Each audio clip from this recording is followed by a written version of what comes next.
Chinese millennials are having pets instead of kids. Chinese authorities are urging citizens to become parents to stave off the country's collapsing birth rate, upping the number of allowed children from 2 to 3. The population is indeed embracing parenthood, but of pets, not kids. Just like their Western counterparts, China's millennials are veering away from traditional markers of adulthood. Put off by unaffordable housing prices and the high cost of childcare, many are choosing furbabies or maoxiaohai instead. To stay up to date with latest top stories, make sure to subscribe to this YouTube channel by clicking the button above this video. From 2015 to 2020, China's pet economy quadrupled in size to just shy of 300 billion yuan, $47 billion, from 72.5 billion, according to iResearch, PDF, link in Chinese. Over the next 3 years, the sector is expected to grow at a compound annual rate of 14%, hitting 445.6 billion yuan in 2023.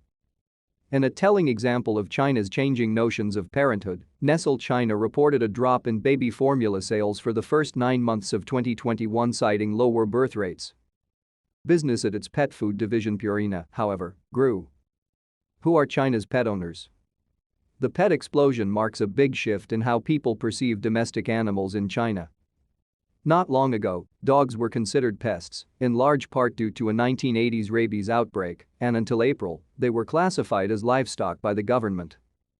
Pet owners tended to be older and lived in rural areas, but that has changed due to China's growing middle class. A snapshot of current Chinese pet owners shows that most, 88%, are women, according to consulting firm PwC. They are disproportionately single, well-educated, and they're also young, half are from the post-90s generation. China's growing pet industry. In 2020, the average annual spend for a Chinese pet owner was 6,653 yuan, nearly 20% more than the previous year, data firm Adjuzi said, PDF, Chinese. While most of the pet spending goes toward food, Chinese consumers are also devoting more money towards toys and services like professional grooming. The Chinese pet sector remains relatively resilient to COVID-19, PwC noted. Most owners now see their pets as family or children and are unwilling to cut back on spending. And though costs are rising, owning a pet is affordable compared to the financial burden of raising a child.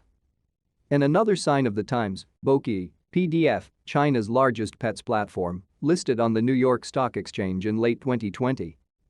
The one-stop shop for pet parents counted 25.8 million users at the end of March last year, up by around 2 million from the prior year. That being said, China is only in the early stages of embracing pet ownership. For now, education and awareness about animals is uneven. On the one hand, a restaurant that caters fine dining to cats and dogs opened in Shanghai last year. On the other, it was also only a year ago that China implemented a law mandating owners leash their dogs, which had previously been allowed to run loose in public spaces. Chinese authorities have also been known to euthanize pets without their owners' consent as a COVID-19 containment measure, sparking a debate on what role pets play in modern Chinese society.